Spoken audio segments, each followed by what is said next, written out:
Okay, so can you tell me something that you wish you were aware of when you first began selling on Amazon?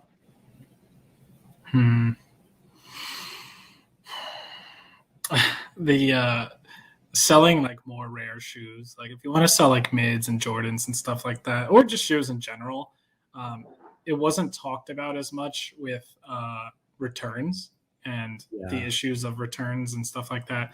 Which, for those who don't know, obviously, um, if you get a return pair of shoes and it's used, it's kind of hard to win those claims. I mean, you can win them if you have, the proper information, but when it happens with like FBA inventory, it's kind of hard to No win way. those. Yeah. They do a lot of removal orders, and sometimes you'll just have a whole customer to swap out shoes, and you're getting back a pair of someone's Adidas slides instead of your Jordan 4s or I've Jordan never had fraud whatever's. like that. Wow. Have Yeah. you tried? Have you ever tried getting like it was through FBA and you got it and it got removal ordered because it was unfulfillable? And did you try to like claim it?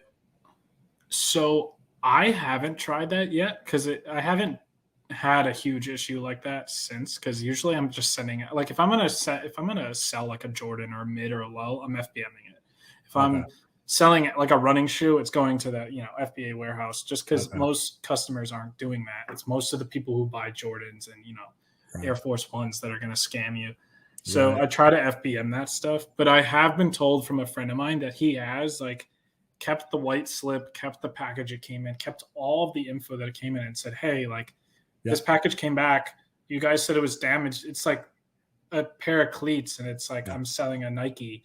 And then he actually did get reimbursed for it. Wow. But that was only one instance, so I don't know if they'll do it every single time that happens, especially if it's like worn, because I do get a lot of removals that are slightly worn, which sucks. But that's like the Amazon try before you buy program. Yeah. Right. Well, I've gotten shoes that were clearly worn, but I sold them through FBA. And I tried to open up a ticket to try to get like reimbursed, and they said no every single time. I even tried like not shoes, like household products. I thought maybe that would be a little different, but still, no, they don't cover it. Yeah, it sucks, but it's just part of the business. Like if you're profitable at the end of the day, like if you're doing 100K in sales a month, who cares about $200 of shoes or $300 of shoes? Just have a garage sale or just throw them up on eBay and throw that money back in the inventory. Well, you're smart to just do the higher end. I say high end, but like in the hundreds ish, the mids and whatnot through FBM, just so you can make a claim. I would send them all through FBA. I didn't get too many returns. I do get about, I think it was like 9.1% return rate for just like shoes and stuff, but I offset it by doing a really high ROI. But I don't get like the return like craziness that most people talk about, like where it's hella used. They can come back usually just fine. So I think it just depends on the shoe. Like I did sell a lot of like Air Forces at one point. Yeah. And if someone just tries it once and the bottoms look a little like worn, you'll get a lot of FBA removals for that. Whereas like if it's like a black shoe and the bottoms are black, I don't have a big return rate with those. Right. So it always just comes down to like the specific ASIN or the specific product.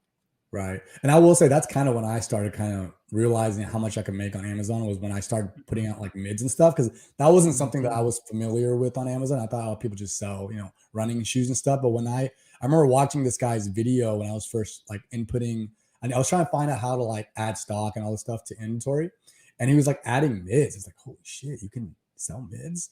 And I was a little hesitant at first, but then I was like, they're not like Jordans where it's like 200 something, 300 something. Like it's it's $110, $120. But anyways, that's kind of where I kind of broke through. I will say a lot of those higher end shoes have been kind of breaking lately a little bit, especially like Pandas and stuff, Panda Dunk Highs at least. Yeah, but that's just because they're making so many nowadays. But one big pair of mids that actually popped off for me were mulberry mids. They're like pink ones, the women's ones. Those I had a lot just like left over from like. I just sit on a lot of shoes, and sometimes it's just like I got lucky because I transitioned to Amazon. But like some of these mulberry mids, like I think retail was like 125, and on Amazon they're like 250 plus. So you're making like 50 a pair, and this is just off a pair of mids, which is crazy. It was. Do you remember the pink foam? How is it? It's mint. It's called mint foam or something like that. Mids. Mid. They're mint. They're like a sky blue. Yeah, I think I know. Yeah. Anyways, I was selling. That's when I first started selling. I was selling those like crazy, and they were just like regular. It was like a regular drop on Nike would just drop, and I was buying them so much manually too, and that Nike finally banned me. I was buying a bunch of those, and then the Poland mids. The Poland mids and those mids were just flying on Amazon. Yeah. I think stealth mids at one point too. The gray ones were okay. Oh yes, the stuff. Yeah.